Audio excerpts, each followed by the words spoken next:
All right. That takes us to. Does anybody have? Oh, sorry, Katie. Hop in, please. I will say, looking at the footage there, it does look like insanely better than it did. Like it looks so much better. I agree with Roy here that there is an enormous improvement in the train, the ground technology. I almost don't want to share my thoughts on this, but it's like No, go ahead. having Here's the been thing. spoiled, There's no way that you're wrong to feel what you feel. having been kind of spoiled now with another game. They do like the terrain. It looks really. It's starting to come into its own. It's starting to get there, but it's still essentially like barren rocks or barren ice fields. Yep. You know, it isn't the terrain technology maybe getting better, but there still isn't anything like there. You know, and yeah, like you mentioned about the about No Man's Sky. You know, it took them years, but they came back, and I hope that is where Elite is going. You know, I think I think they can do it. I think they've got a strong enough group of very loyal supporters that that is definitely viable and definitely can be done. And I'd be very I think with me with Elite, I'd be very interested in tracking back at a point where the next iteration of planets being released, where there's planets with full atmospheres, planets with more varied biomes and things like that. I think that would be a point where I'd be like, okay, let's go take a look again. You know, so I think there is hope. There is hope in it, and the progress they've made so far, it shows a lot of promise. I dig it.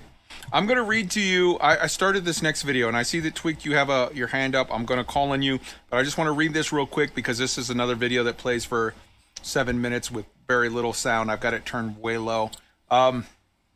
This video is by Breaker of Worlds. It's Oxygen Atmosphere Warms My Icy Heart Update 6. And I want to read you what he said here because I think it's pretty beautiful. He said this in the video notes. I jumped back into Elite Dangerous Odyssey after a much-needed month-long break. I had played Elite for a full year practically every day around 6 hours a day to put things into perspective. With an entry in Star Citizen and news of Update 6 going live, I decided to inch closer to finishing my journey back to the bubble from Colonia. Although I don't think I'll ever completely forgive Frontier for driving off a large portion of the Elite community and placing the game in a negative light for active and onlooking gamers alike, I'm glad to be flying my Phantom again and discovering star systems full of untouched planets. Oxygen atmospheres give for beautiful pink-purple skies, and this icy ringed planet I found as a much-needed gem revitalizing the explorer in me. Body Prylau, Pyraleau, space, Bravo, I just, BW-K, D9-50, planet AB1G. So it's the Alpha Bravo. They're a pair of binary stars. The first planet and the G moon for that planet. We're putting the link in the show notes right now, or in the live notes chat for that system. I showed this video to the gang yesterday in our rundown meeting and said, this video to me, like I've seen, if you go back, the video that we just saw that DJ Wiley did, we saw in the dev diary, like planets that look like Hoth. And you know, you have those Hoth planets, and then we never saw the good shit in Elite. I never saw it, at least. And then I saw this guy's video. And this guy shows the planet. He shows you flying to it. He shows the whole 9 yards. I believe it. This is not bullshit. This is not doctored. He lands. And I'm going to turn the volume. I kept volume on this video, and I have it turned low now. I'm going to turn the volume up after he lands. This planet gives me so much hope and faith because it's like, okay, I know that the system can do Hoth. And just when I turn the volume up when he lands, him running around in the snow, and you hear his feet sloshing in the ice, and it's like, you know, ice and slow. You hear his feet making that noise when it like pushes down and packs the snow. And it's, first off, everyone on the panel, and I'm sure everyone listening can agree, if you love Elite, if you hate Elite, if you love Frontier, if you hate Frontier, you can fuck right off if you don't tell me that their sound team is amazing. They are totally amazing. I wish we could get their sound team in Star Citizen. Their sound team is second to none. But like, the fact that this planet exists that actually legit looks real, like looks like the stuff they sold us, and this is the first time I've seen a planet that looks like what they sold us, and I know that it exists in the game now, which makes me feel like okay. I avoided watching it yesterday so I could watch it now on the show. It's amazing. Yeah, all right. It looks gorgeous. I'm gonna turn the sound up on the video now because he's about to get out. Listen to this.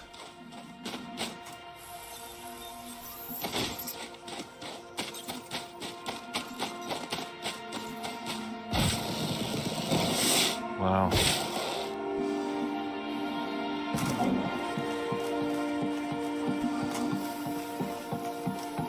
I've got it cranked all the way up. Wait till he gets back off the ship and gets onto the snow again. You're gonna just, oh. I hope this doesn't redline anywhere. All right, get off the ship, dude. I want to hear that snow. It's a gorgeous view. Oh, it is. That's what they sold us. And we now know that the system can give us what they sold us. They just need to unfuck it. That right there,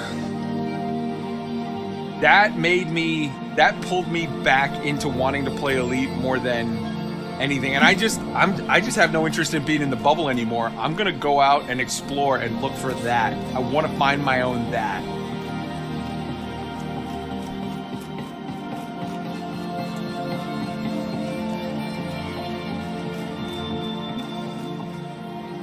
I just want to get off the ship for a second so you guys can hear the crunching, and then just feel free to hop in with whatever.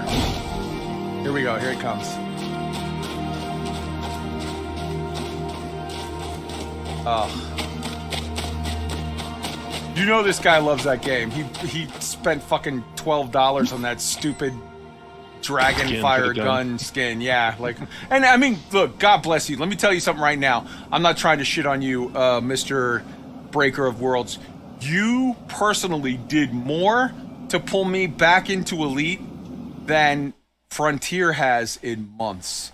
So I just want to salute the hell out of you. Wait, where's the?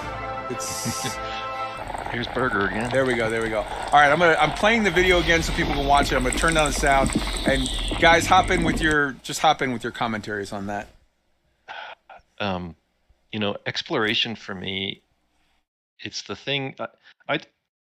When I was playing Elite a lot, faithfully, let's say, I did a lot of different things, but I did a lot of exploration. And for me, exploration was, I mean, I play in open pretty much all the time, including exploration. Not that it really matters for exploration, but exploration was my solo activity within Elite. I don't mean solo mode. I mean, it was for me a very peaceful, Zen kind of thing, looking for things that were beautiful. And it almost reminded me of how you described No Man's Sky started out, like a very sort of, not so much dark, but solitude, stoic solitude, beauty, quiet, cold, relaxing, you know, and I think it still is that. And that's why it's, you know, this game loop in Elite still can do that. I find that when I play No Man's Sky or Star Citizen, at least for anything approaching exploration, especially No Man's Sky, it's like I'm eating a can of cake frosting. I can only take so much of it. In Elite, it has this sort of tranquil beauty, and that's what still appeals to me about it. And this video is just like, man, that hits the mark. Absolutely. And so, go ahead. just to touch on what you said earlier on, Kai. Front of every department in Frontier, the sounds team are world leaders in my opinion. They do such a good job with the sound in Elite Dangerous.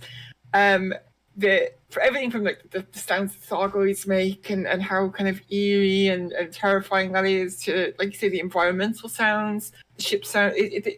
I would still say that Frontier's sound team and the sound effects of Elite Dangerous are the best, maybe, that I've ever seen in a game. Absolutely. Patches, you had something on that.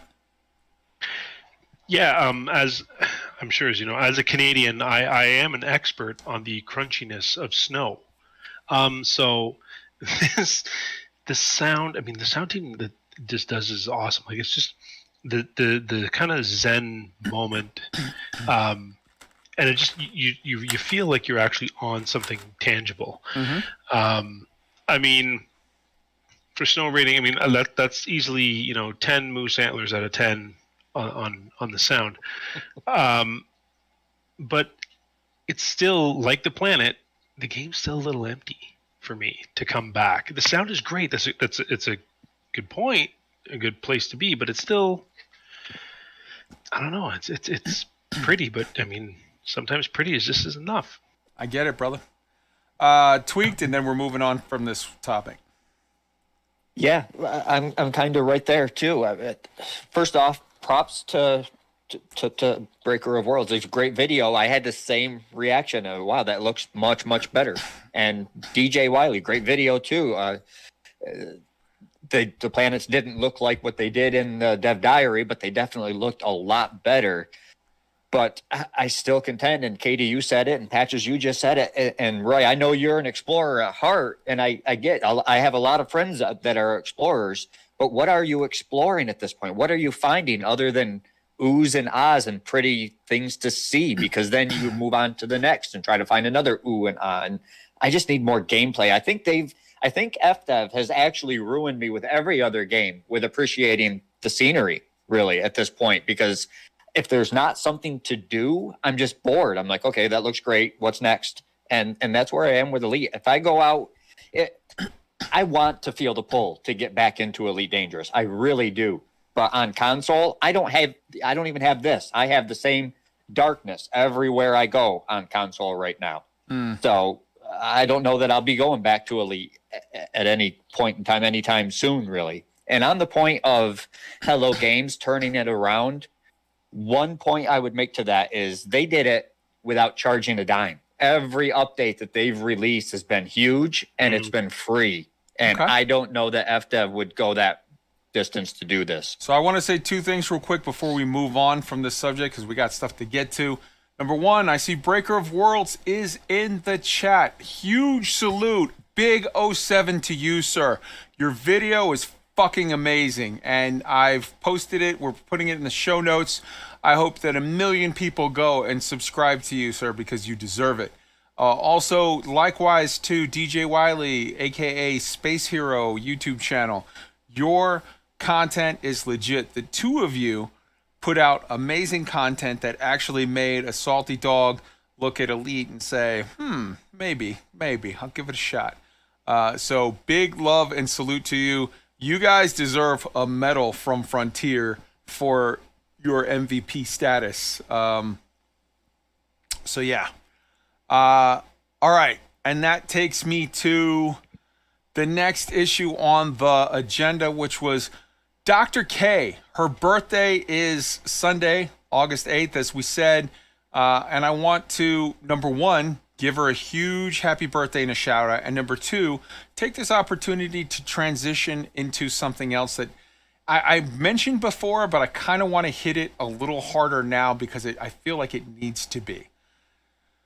Not that long ago, maybe a month ago, whatever, there was an incident where somebody apparently started direct messaging Dr. K and saying, like, I don't like Odyssey and I'm disappointed and you suck and blah, blah, blah. And I want to point out something. Okay, number one, I am madly in love with Dr. K. She is a beautiful, brilliant, amazingly talented one in a million minds, one in a billion minds. Like, you're talking about somebody, I forget which one, I always confuse it, but she was a physicist at CERN or Fermi Labs, one of the two, like the people that do the Hadron Collider or whatever. She is like legit fucking, you know, next level Stephen Hawking's mind type, you know, Carl Sagan, brilliant. And then took that and said, you know what, I want to challenge myself. I'm going to go into doing video games. And I'm also, yes, she has a PhD, absolutely. And I'm CERN. Yes, she worked at CERN. And I'm going to go and, you know, sort of do you know, this video game, and I'm going to make a galaxy, and I'm going to do this and do that.